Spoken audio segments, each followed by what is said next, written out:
Sú niektorí ľudia navždy poznačení zlým vplyvom v detstve? Jerry. Nie je vari pravda, že väčšina myšlienok, ktoré nás oslabujú, majú pôvod už v detstve? Inak povedané, aký veľký vplyv majú dospelí na to, ako budú ich deti rozmýšľať?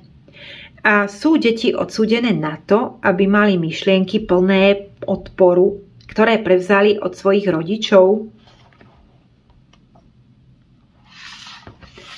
Abraham.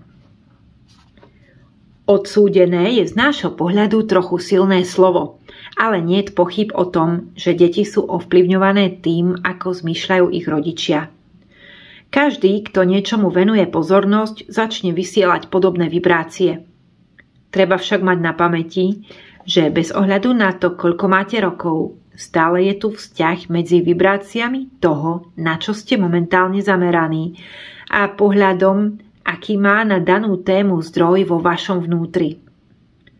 Keď napríklad nejaký dospelý neschvaľuje správanie dieťaťa a nadáva mu, dieťa vníma jeho odsudzovanie a vzniká v ňom vibrácia, ktorá zodpovedá tomuto nesúhlasu.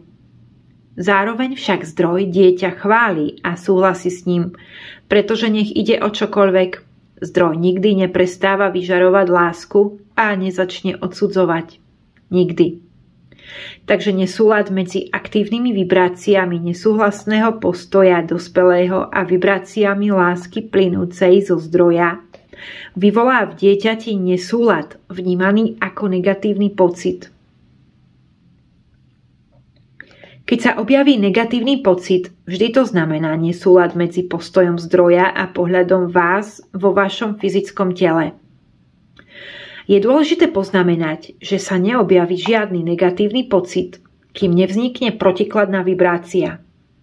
Inak povedané, bez ohľadu na to, ako veľmi vás niekto odsudzuje, kým sa na jeho odsudzovanie nesústredíte dosť dlho na to, aby ste v sebe prebudili zodpovedajúce vibrácie, nepocítite nesúlad.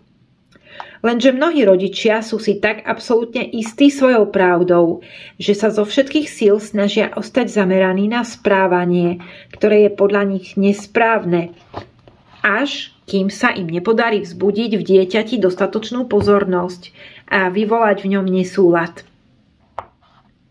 Je zaujímavé všimnúť si markantný rozdiel medzi postojom vášho zdroja a väčšiny rodičov. Nech ide o akýkoľvek extrém, váš zdroj vás nikdy neprestane milovať a oceňovať. Nemôžete urobiť vôbec nič, čo by viedlo k tomu, že by k vám zdroj prestal vysielať lásku. Na druhej strane vás vaši fyzickí rodičia, ktorí stratili vedomé spojenie so zdrojom, často upozorňujú na to, že ste podľa nich zlyhali alebo sa zle zachovali. Všimnite si, ako neochotne sa deti priznávajú, najmä keď sú ešte veľmi malé, že urobili niečo zlé. Prirodzený inštinkt ich vedie k tomu, aby mali zo seba dobrý pocit aj vtedy, keď na nich vy vidíte nejaké chyby alebo si myslíte, že sa správajú nevhodne. Ako náhle vás niečo prinúti prestať si uvedomovať svoju cenu, vašou najsilnejšou túžbou je znovu nadobudnúť stratené sebavedomie. V celom vesmíre neexistuje väčšia hnacia sila ako túžba po blahobite a vedomí vlastnej ceny. Preto ak aj patríte k tým mnohým deťom, ktoré sa narodili do prostredia, kde väčšina dospelých stratila vedomé spojenie so sebou samým, stále vo vás drieme túžba cítiť sa plnohodnotne. Táto kniha si preto kladie za svoj hlavný cieľ prebudiť vo vás vedomé odhodlanie hľadať súlad so zdrojom vo vašom vnútri. Vždy, keď sa niekto iný pokúša usmerňovať vás alebo ovplyvniť vaše správanie tým, že vás chváli alebo odsudzuje, a vy sa mu snažíte vyhovieť, znevažujete tým svoj vlastný navigačný systém. Keby sme boli na vašom mieste a mali by sme deti, naším hlavným zámerom by bolo naučiť ich, že majú svoj vlastný navigačný systém a podporovať ich v tom, aby sa ním neustále riadili.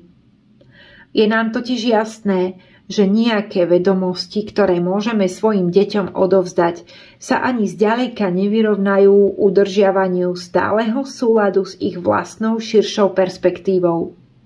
Inými slovami, prinútiť niekoho, aby sa správal tak, ako to vyhovuje nám z nášho obmedzeného pohľadu, čiže aby ignoroval svoju vlastnú širšiu perspektívu, je obeťou, akú by sme nikdy od nikoho nechceli.